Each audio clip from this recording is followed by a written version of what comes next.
Eu quero conversar com você sobre os lamentos da alma. Preste atenção. A alma tem lamentos. Eu vou recorrer ao profeta Isaías, ao profeta Palaciano, ao profeta que é considerado o profeta evangélico do Antigo Testamento.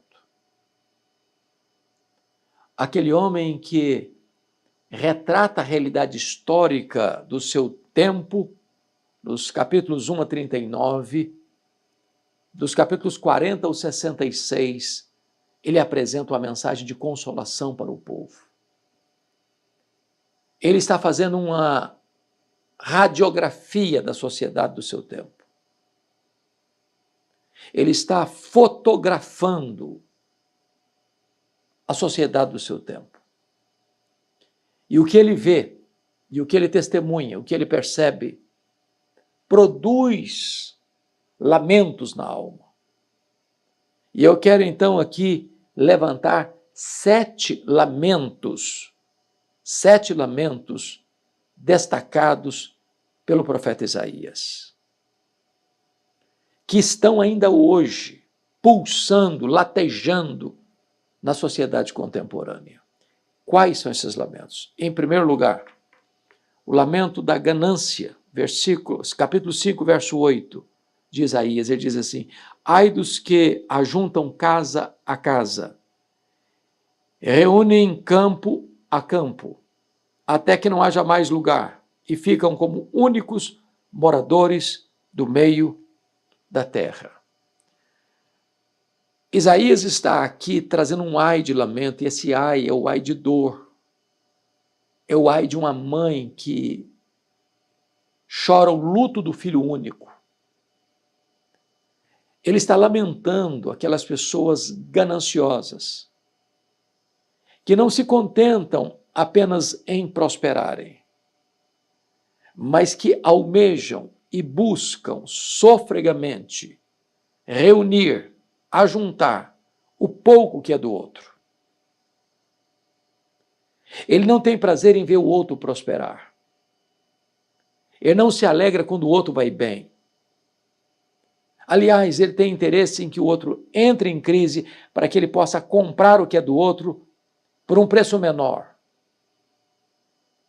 E junta casa a casa, campo a campo, e se assenta como o único Senhor no meio da terra. Tudo é meu, tudo é para mim. Eu sou dono de tudo. A Bíblia não proíbe e nem é pecado você prosperar e você se enriquecer e você crescer e você expandir os seus bens e crescer o seu recurso financeiro e comprar propriedades ou casas ou fazendas ou apartamentos ou carros ou isso ou aquilo. A Bíblia diz que riquezas e glórias vêm de Deus. A Bíblia diz que é Deus quem fortalece as nossas mãos para adquirirmos riquezas. Riquezas e glórias vêm das mãos de Deus. Porém, o que Isaías está aqui destacando é a avareza, é a ganância, é a sede de ter tudo, de ter mais, a ponto de tudo estar sob o seu controle, domínio. Essa é uma realidade que você encontra hoje no Brasil, no mundo afora. Empresários que não se contentam apenas em serem grandes empresários, eles querem ser os únicos no monopólio do controle daquele setor. Aí mata os concorrentes. Aí destrói o pequeno. Ninguém consegue florescer debaixo da sombra dessas pessoas, porque elas dominam o mercado, elas controlam tudo, elas que determinam o preço, o valor de tudo, que elas são os únicos senhores da terra. A Bíblia diz, ai desses. Podem estar nadando no dinheiro. Podem estar multiplicando as suas riquezas. Mas há um ai de dor para essas pessoas gananciosas que querem tudo e não se contentam em ver o outro bem. Querem o pouco que o outro tem para que sejam elas donas de tudo. Isso é pecado. E Deus está trazendo um ai sobre essas pessoas. Vamos ao segundo lamento. Isaías 5, verso de número 11, está escrito assim: ai dos que se levantam pela manhã e seguem a bebedice, e continuam até alta noite, até que o vinho os esquenta. Agora o problema é a bebedeira. Ai dos bêbados, dos borrachos, dos que se reúnem para beber. Já não trabalham mais, já não produzem mais, já não têm projetos de vida mais. Já mergulharam a família no copo da bebida. Agora a bebedeira é um propósito maior, que supera todos os outros sublimes propósitos da vida, de ter uma vida decente, disciplinada, de ter uma família amorosa, unida, coesa. Estas pessoas que se levantam pela manhã, não é no final do dia, não é no happy hour, não, já de manhã, já se tornaram escravas, dependentes, adictas do vício, do alcoolismo. E hoje nós poderíamos acrescentar, além do alcoolismo, drogas pesadíssimas, a maconha, a cocaína, o crack. Pessoas que se tornaram escravas do vício, dependentes do vício. E é curioso que quando hoje alguns legisladores e algumas cortes querem legitimar o consumo da droga e querem achar que isso é normal, que não tem problema, que isso não é nocivo, não é prejudicial à saúde física, mental, emocional, espiritual. Nós vivemos nesse drama de achar natural o que não é natural, de achar comum o que não é comum, de achar positivo o que é negativo. E todos nós sabemos que a dependência química do álcool, das drogas, são um desastre para a família, para a pessoa que se torna escrava. Quem já lidou com um alcoólatra ou alcoolista da família? Quantos filhos envergonhados precisam ir nas ruas, na sarjeta, buscar um pai bêbado? Quantos filhos envergonhados precisam buscar uma mãe caída na sarjeta, vitimada pelo alcoolismo, pelas drogas? Quantos pais tristes, amarrotados, precisam ir para os bares mais escondidos à procura de um filho que está embriagado, envolvido com grupos perigosos, para não dizer gangues, e se miscuem nos crimes, porque foram empurradas para lá pelo alcoolismo, pelo consumo das drogas, que começa devagar, viu? Ninguém começa bebendo uma garrafa de cachaça, ou tomando 10 latas de cerveja, ou 3 garrafas de vinho. As pessoas começam de pouco e vão se tornando dependentes.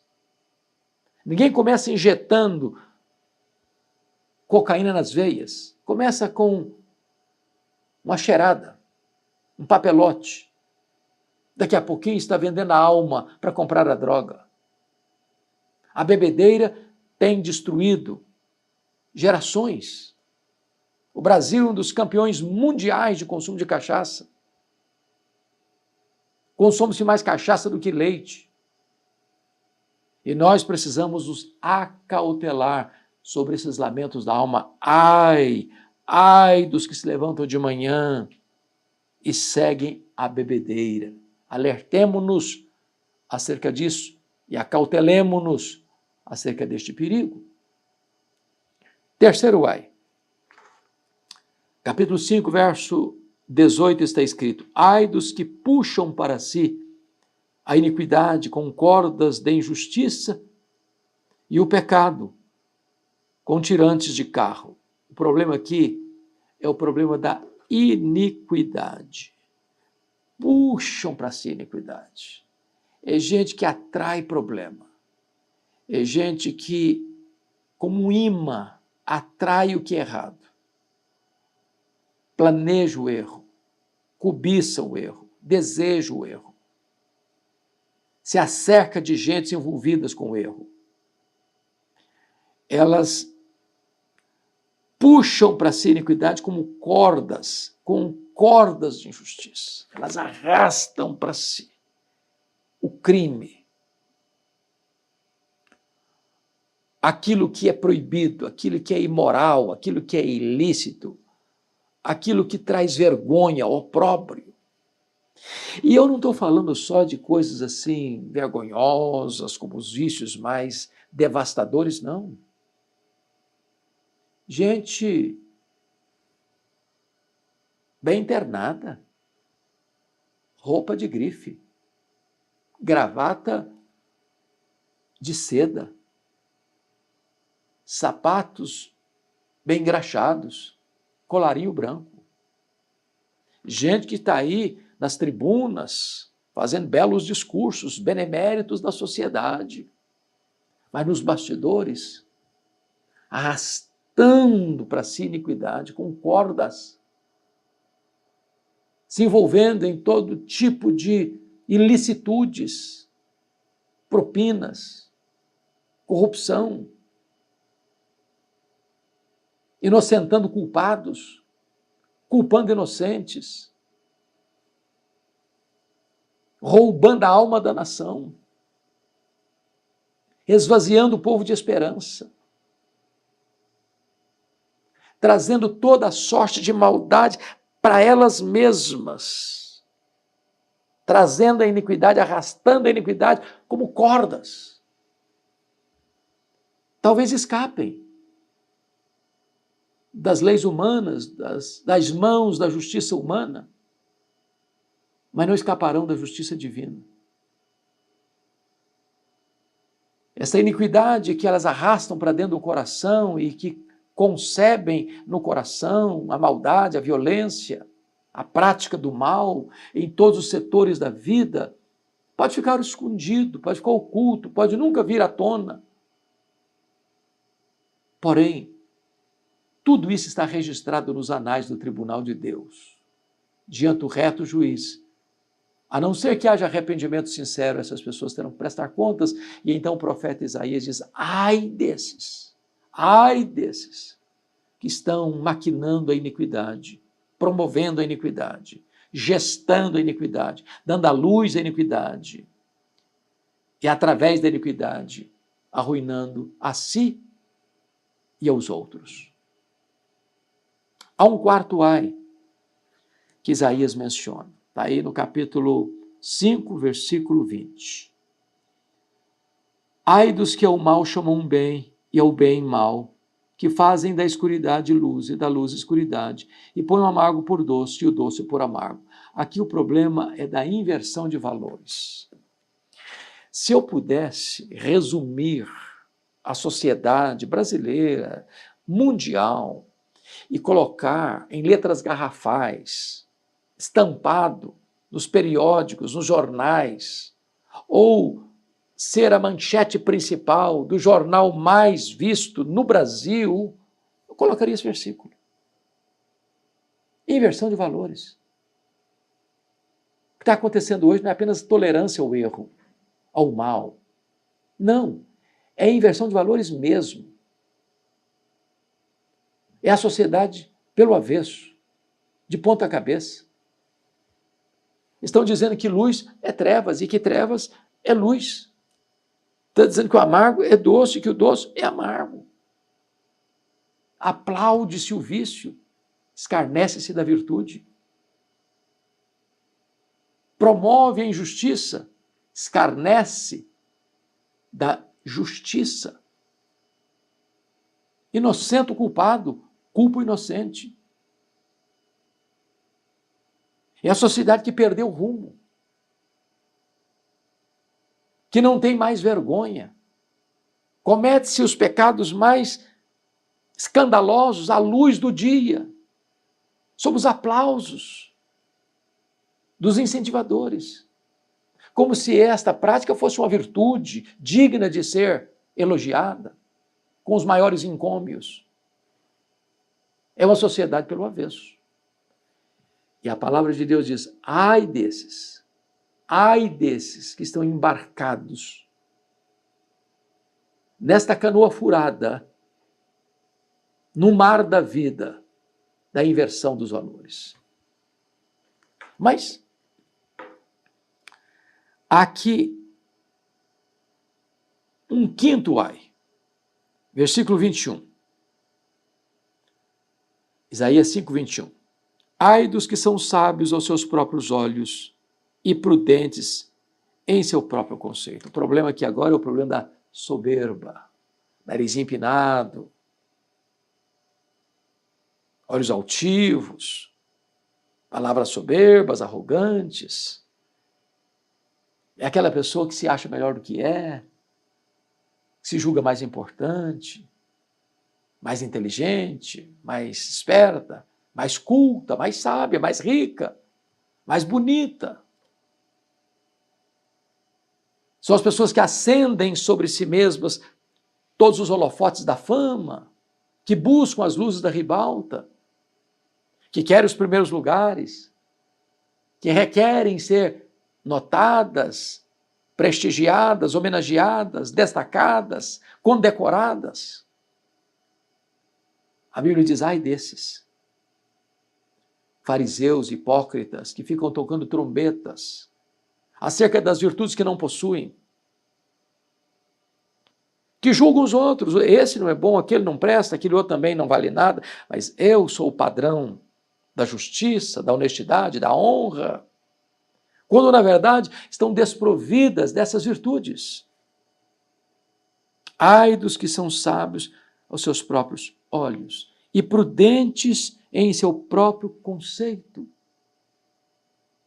Quem não diz? Há um ditado popular que diz que lata vazia é que faz barulho. Quem não fica fazendo propaganda que é. Eu, que fui criado na região rural, não posso me esquecer de um fato muito interessante. Se você pega, por exemplo, uma roça de milho para colher, naquela colheita bem artesanal, a espiga boa, granada, ela se dobra. Agora, o restolho, que só tem palha e sabugo, nunca se dobra, fica empinadinha. Sempre empinadinho o restolho. Se você encontrar uma pessoa muito empinadinha demais, soberba demais, altiva demais, arrogante demais, que se julga sábia demais, prudente demais, pode ter certeza, é restolho.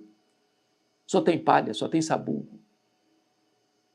Quem bate palma para si mesmo é um tolo consumado. E a Bíblia diz: ai desse. Ai desse. Em penúltimo lugar, quinto lamento, ou, aliás, o sexto lamento da alma. Versículo 22.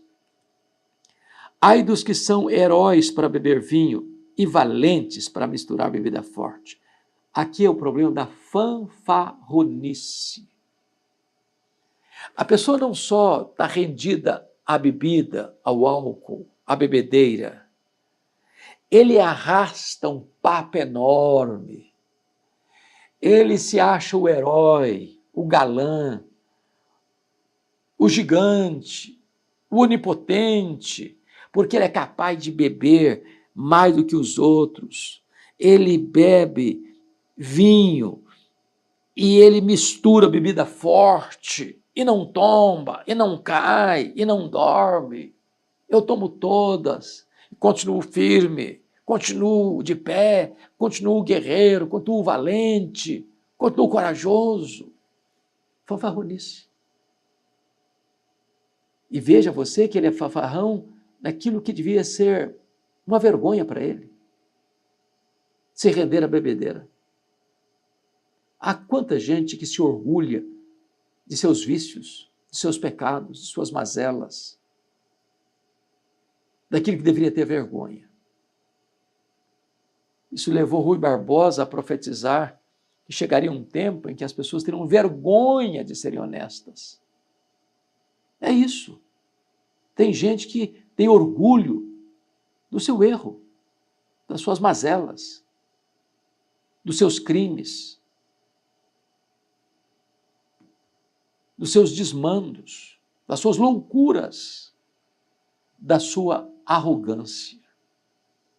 Mas, em último lugar, em sétimo lugar, eu quero chamar a sua atenção para esse ponto, porque nesses 6 primeiros lamentos, Isaías, o profeta, está olhando para fora. Para fora, para fora, para fora, para fora.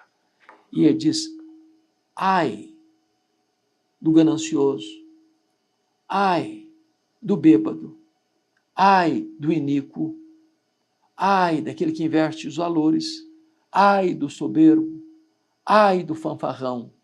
Ele está olhando para fora. Está distribuindo ais para as pessoas à sua volta que estão cometendo esses erros graves e crassos. Mas quando chega no capítulo 6, versículo 3, ele contempla Deus. O Deus santo, santo, santo, e ele disse, ai de mim, ai de mim.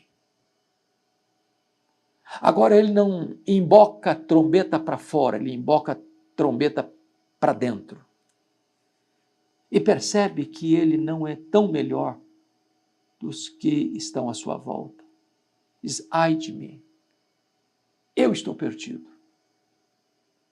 Porque eu sou um homem de lábios impuros e habito no meio de um povo de impuros lábios, e os meus olhos viram o Senhor dos exércitos. Se você tiver uma contemplação da santidade de Deus, você terá uma noção da profundidade do seu pecado. Você verá o pecado de todo mundo e não verá o seu, a não ser que você veja a santidade de Deus. Quando você é confrontado com a santidade de Deus, você vê sim o pecado dos outros, mas você olha para você e diz, meu Deus, ai de mim, eu estou perdido, porque eu sou igual aos outros. Eu sou um homem de lábios impuros, mas eu habito também no meio de um povo de impuros lábios. Quem contempla a santidade de Deus, contempla a pecaminosidade humana. Mas quando você reconhece o seu pecado e confessa o seu pecado, você também pode receber o perdão de Deus. Porque ele vê um anjo tirando uma brasa do altar, tocando os seus lábios e diz, esta brasa tocou os teus lábios, agora estão perdoados os teus pecados. Perdoada a tua iniquidade. E este homem então agora pode ser perdoado, redimido, restaurado por Deus, para então ouvir de Deus um grande clamor, uma grande convocação. E essa convocação está no versículo 8, nesses termos. Depois disto, eu ouvi a voz do Senhor que dizia, a quem enviarei?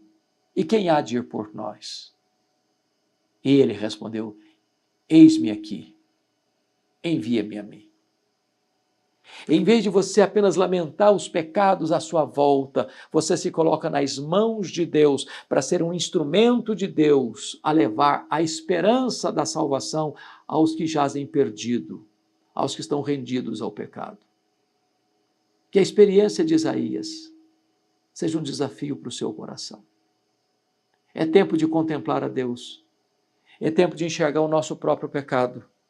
É tempo de receber perdão de Deus. É tempo de ouvir e obedecer o grande chamado e o grande desafio de Deus para anunciar aqui e ali e além fronteiras a mensagem da esperança, o Evangelho de Cristo. Deus abençoe sua vida. Deus abençoe seu coração.